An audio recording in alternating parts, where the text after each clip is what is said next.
Mr. Howard, thanks for joining us. Good to be with you. It's great to see this book, a collection of your speeches, The Art of Persuasion. Let's talk about The Art of Persuasion. The left often, when it comes to political speeches, go for soaring rhetoric and they look for inspiration. On the right side of politics, and particularly yourself, you go for a more common sense approach, plain speaking. Is that by design or is that illustrative of ideology? It varies according to the individual. I always tried to use language that was comprehensible to everybody, to talk in the language of the everyday man and woman, because they're the people you're seeking to persuade. Now, that's not to say that you don't become rhetorical. Some of the greatest rhetoricians of Australian politics have been on the right. I mean, Menzies was a prince of rhetoricians, and he of course, was on the right-hand side of politics. Indeed, but Menzies, a great quote on the dust cover of this book says the essence of a good speech is that the speaker should have something to say, which he or she is resolved to convey to listeners in the simplest, most intelligible and most persuasive language. That sounds to me like a template you like to follow. Yeah, very much so. It made sense. You've got to work out, first of all, you've got to work out what you believe in. You can't be an effective communicator unless you believe in something. The idea that a person can get somewhere in politics simply by soothing rhetorical phrases that inspire people is nonsense. People who succeed are those who actually believe in something. Now, once you've worked out what you believe in, you find the most effective way of communicating. And sometimes you use rhetoric, sometimes you simply confront people with facts, sometimes you try a combination of both, and I tried most of the time to have a combination of both. You've got to display a passionate belief in what you were talking about to be persuasive, but people are not just interested, particularly Australians. We have a deep deposit of what I've always called sort of Celtic scepticism.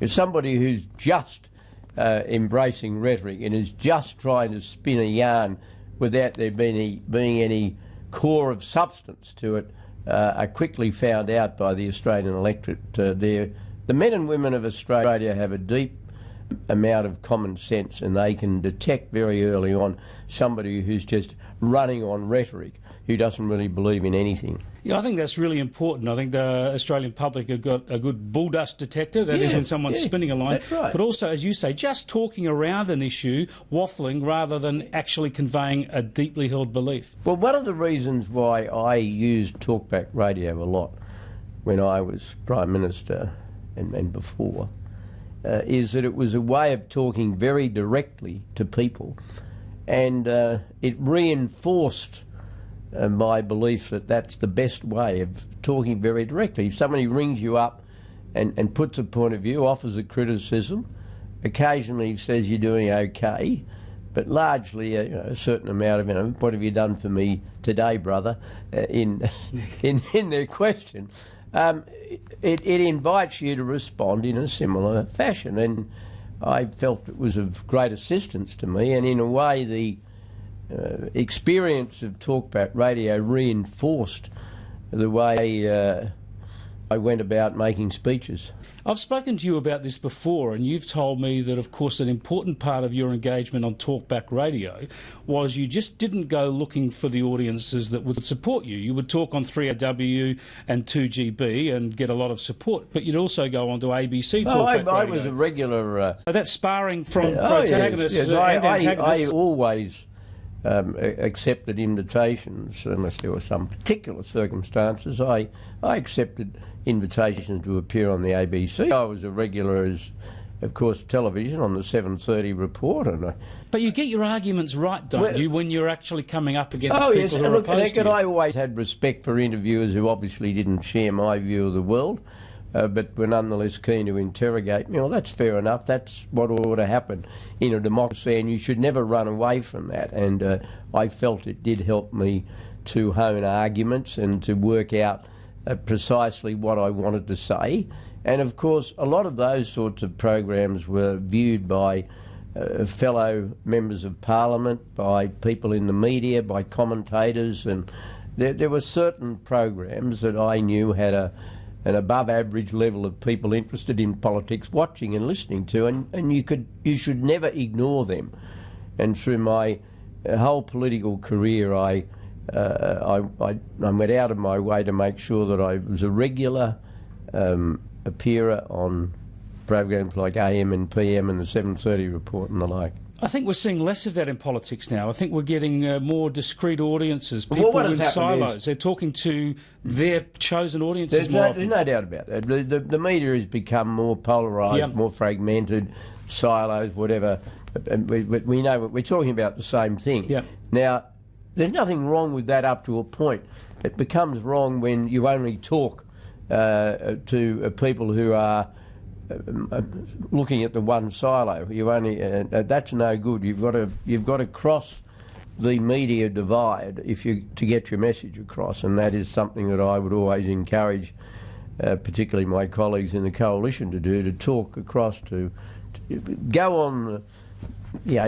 Put it bluntly, go on the ABC regularly, but as well and as 2GB, as well as certainly 2GB and Sky, and of course, and all of you always go on Sky. Yes, great program. But you've got to.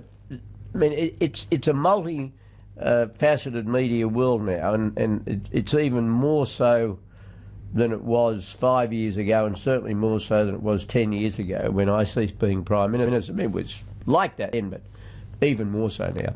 Now let's go to this book of speeches, a fantastic collection of speeches throughout your career. Well, that's nice of you to say. Fantastic. Well, a lot of these I saw delivered in the flesh, and it's great to go back and read them. One of the things that strikes me about your public speaking ability is I know that you often spoke off the cuff. Yes. Extemporaneous speaker beyond compare. A lot of your colleagues and opponents would readily accept that. Some of these speeches in the book were pre-written and delivered. To what extent what we're reading in here was extemporaneous on the cuff? And what was your secret in doing that? I would say 70% of what's there, 67% of what's there would be in the extemporaneous kind. Now, that doesn't mean to say you just don't think about it at all and get up and deliver it. Nobody's that good, heavens above. I would think in advance of what I wanted to say, but for whatever combination of circumstances, and I think I thank my late mother. She had a wonderful chronological memory. She could always remember the dates when things occurred and the order in which they occurred, and I think that probably helped me. It's not as if you often had even detailed notes. Well, no. Dot points in your mind. Yeah, in my mind. I mean, I vividly remember one of the most difficult speeches I had to deliver was the one in Bali after the terrible attack in October of 2002, and there was a memorial service at the consulate there, and I delivered a very short speech. But it was one I'd thought about. I flew up there with I think from recollection, and Simon Crean came with me as opposition leader, and John Anderson, the Deputy Prime Minister. It was obviously a bipartisan occasion. It affected everybody. There was no party politics in it. We were all devastated by the death of 88 Australians. And I thought about what I wanted to say, and I didn't have notes for it, and I said it, and I felt it was effective. I was going to come to that later, because you often spoke at times of great trauma and tragedy. There was 9/11, there were the Bali bombings, there was the Swiss canyoning disaster, and you were in effect the mourner-in-chief for the nation, is a phrase that was used. You finished up that Bali speech by saying, Australia has been affected very deeply, but the Australian spirit has not been broken. The Australian spirit will remain strong and free and open and tolerant. I know that is what all of those who lost their lives would have wanted, and I know that is what all of those who grieve for them would want. Those words stand up, don't they? Yeah, well, that's how I felt, and that is how a lot of Australians felt, because, as you will remember, tragically, so many of the people killed in Bali, I mean, any death's a tragedy, but it's especially poignant when they're young.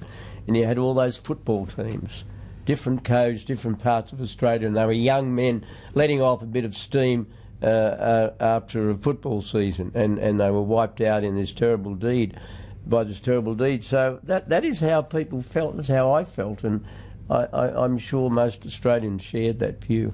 I was there a few days before that, of course, with the Foreign Minister while they were still looking for bodies, for survivors. It was incredibly traumatic. You would have felt every bit of that when you were there speaking on behalf of the nation. How do you actually control your emotions in delivering a speech like that? How do you ensure that you don't end up a blibbering mess? Yeah, well, what you've got to remember is your greatest obligation of all is to remember that the people who are suffering don't include you. Yes.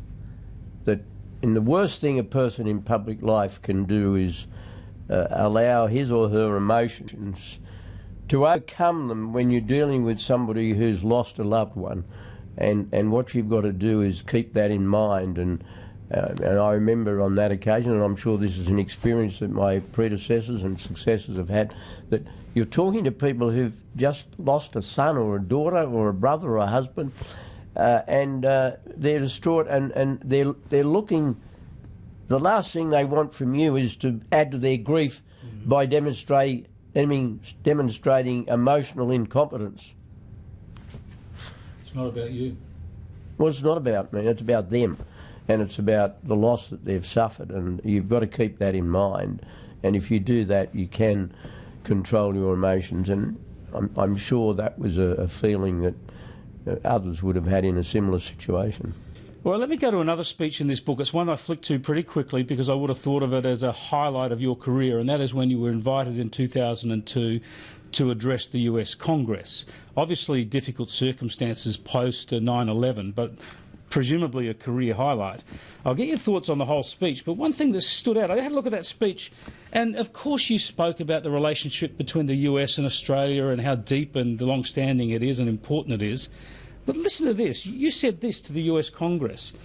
Like you see, I see family life at the heart of a nation's existence.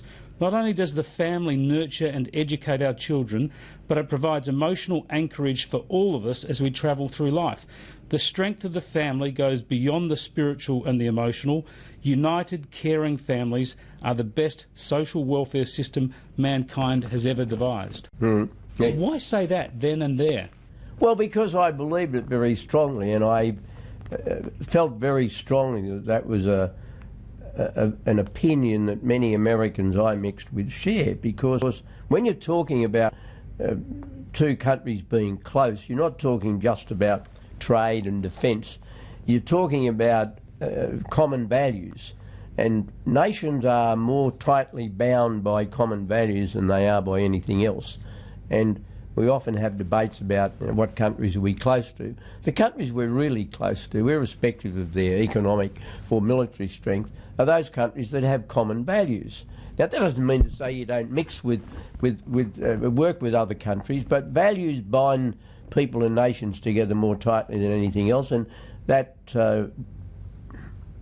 excerpt you read from was about the common value of the centrality of the family in the life of America and in the life of Australia, and I'm sure in the life of many countries in Asia where the family is absolutely central to the existence of people. I'm certain most people watching this interview will agree with you, but it's something we don't hear people talk a lot about these days. Well, they should talk about it, and the point I was making is not only is it does family provide a wonderful emotional bond and support, but if a family sticks together and works together and stays together, it also means that fewer people are thrown onto the financial mercy of the state. Now, I believe in a nation that looks after people who genuinely need help, but I also believe in a nation that, where possible, if people can help themselves, both individually and through their family, that is so much better. And that's why I said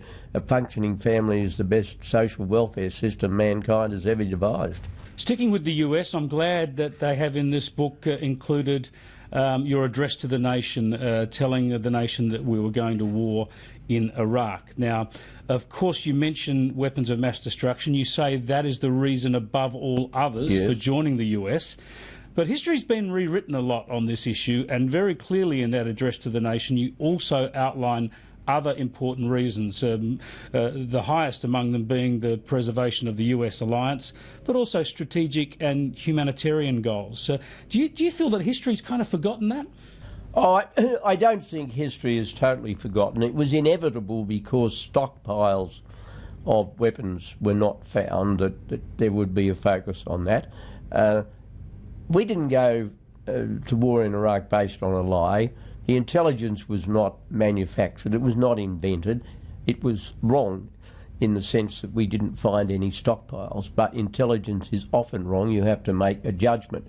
I think there were some errors made afterwards in relation to the disbanding of the Iraqi army and so forth, but that is a separate issue. But on the weapons, we had intelligence. I believe that intelligence. I don't believe it was manufactured by the CIA or MI6 in Britain or by our intelligence services, and all the inquiries that have been carried out indicate that that is the situation. Let me go to a low light. No, I don't think this is in the book. I haven't been able to find it. But the speech you've spoken about before, a 1997 Indigenous reconciliation speech. Some in the audience turned their back on you. You got shouty. You've said, yeah, I did. It was not a good performance by me. You've said that you shouldn't have done that. No. But when you go back and look at that, as I've done previously, it's astonishing to see what you said in substance. Forget about the tone. You said that you felt deep sorrow for your fellow Indigenous Australians, for injustices of the past, and you were, quote, sorry for the hurt and trauma that Aboriginals living today have experienced. Is that a classic case of where people weren't listening to what you were saying? Yeah, well, I think it was. I mean, you said sorry. That particular event, yes, you're true. That particular event was, the reporting of it did become jumbled, and I think largely because I bombed out by sort of sounding as shouting a bit and everything, and it wasn't a good performance. But in reality, a lot of people had turned their back on me, and when they heard me utter words like that, they turned around. But it wasn't the greatest performance, but in 11 and a half years, you have quite a few that qualify for not being a great performance. Okay, I want to talk about the art of persuasion, though. You delivered a serious amount of economic reform when it comes to the waterfront, the GST and the like. My assessment is that you always flattered the intelligence of the Australian electorate. Now, you're not alone in doing this. Peter Costello, your Treasurer, did the same. So did Bob Hawke and Paul Keating before you. They never underestimated the intelligence of the Australian electorate. They allowed them to understand the reforms that were taking place. Is that the problem today? Is that it is one of the problems. We hear a lot of talk now about elite opinion. You have seen in Australia and in other parts of the world this view that, oh well, the mob out there don't really know what's good for them. I mean, this is one of the reasons why the British voted to leave Europe, which incidentally, if I'd have been British, I'd have voted to leave the European Union. It was a simple issue of sovereignty, but the so-called deep state, the elites, the people who think they know best for their fellow countrymen and women, were of the view that surely they will understand that if we tell them that it's good to stay in the European Union, they will do so. Now, you should never underestimate the maturity of an electorate. The Australian people, in my opinion, will support reform if they think it's good for their country and if they think it's fair to their fellow countrymen and women. Now, if you can pass those two tests, you'll get them to accept the reform, even though in their hearts they don't really like it. I mean, nobody was enthusiastically saying, I want a GST. They weren't saying that. But they accepted the need to reform our taxation system, and they were satisfied after it was explained in great detail by Peter Costello and me and others that it would be fair and we would look after the people on lower incomes, and that people would get the benefit of a lower rate of personal income tax because we're collecting more through the indirect system. They're the two things. You've got to convince them that it's good for Australia, and you've got to convince them that it's fair. Now, if you can do that, you can get the reform accepted. If you can't do that, you've got no hope. Well, on that note, let me get your thoughts on the current political situation. Now, the economy's taken a turn for the good, growth over 3%.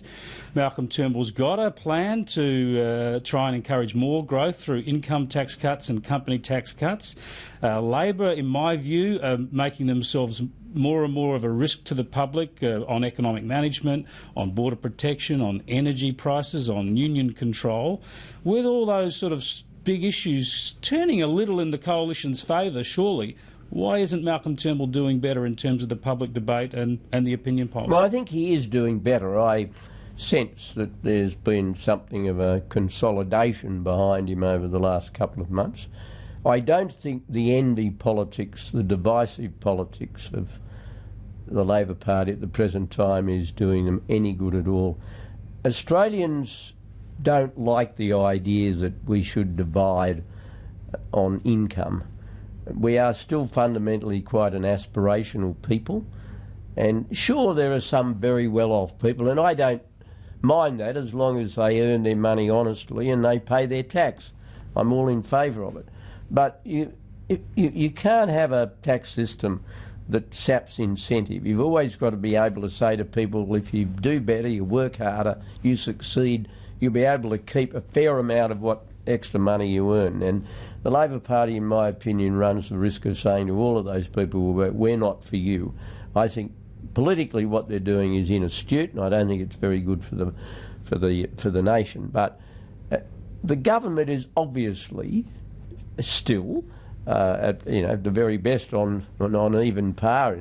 Look at all the opinion polls; they're still behind, but they have got a little better measured by the polls. But the mood, and often there's a sentiment I found in the community that runs ahead of the actual numbers. The sentiment I have is that people are becoming increasingly sceptical about Bill Shorten.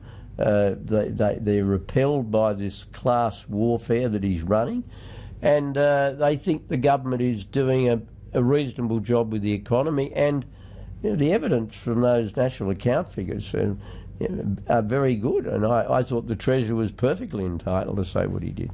All right, on to this controversy, I think an important controversy about the Ramsey Center for Western Civilisation that you chair, rejection by the Australian National University on the grounds they say that their autonomy as an academic institution was threatened.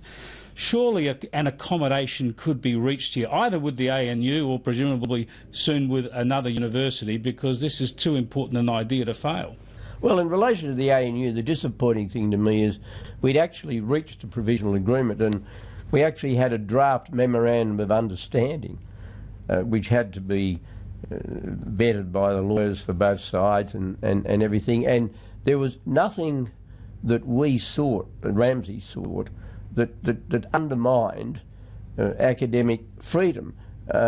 Things relating to staff and curriculum were always subject to the final tick-off of the university authorities. Obviously, as a body that was financing these degrees and these students, obviously we had input. And you'd be crazy not to have some input. But sadly what happened is that we got a long way in negotiating with the university authorities, and then there was a rebellion in the ranks from academics and students, and regrettably the university walked away. Now, as far as I can see, that's the end of it with the ANU. They've made it clear that their decision was final. The Vice-Chancellor actually used that word when he left a message with our CEO. But we will talk to other institutions, and it was always the desire of the late Paul Ramsey that we establish these degrees in one of the major universities, or more than one of the major universities of Australia, and we will keep faith with his wishes. We've got to remember that he left this money and the income from this money on certain conditions, and the members of the board, of which I'm chairman, have got to be faithful to his wishes. It's not our money, it's not public money, it was his money left in trust, as it were, for a certain purpose, and we'll continue to talk to other institutions, and we'll do so in good faith. And okay, we've had a major hiccup with the ANU, and I regret that, because I thought we'd actually got about as close as you can be without finally inking the agreement. I mean, when you get to a situation where you have a draft memorandum of understanding, you must have reached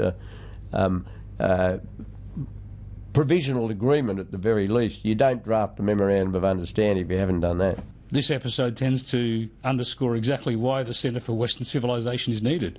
Well, I think it's a great concept. We don't regard Western civilisation as being perfect. No civilisation being perfect, but it's the civilisation that has shaped us. It's given us our language, it's given us literature, it's given us music, art, it's given us political system.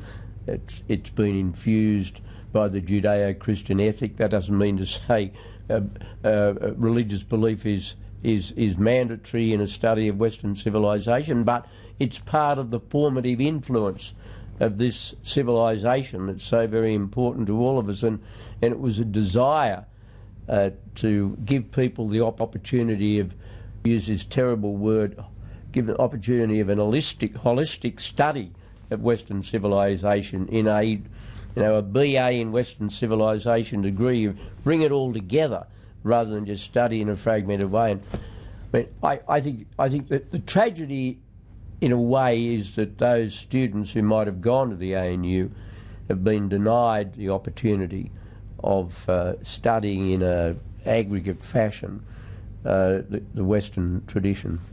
Mr. Howard, it's been great to talk to you. I think you're 79 next month. When are you going to slow down? Oh, well, I don't think you ever slow down. I think you just quietly drop a gear. Thanks for joining us. Okay.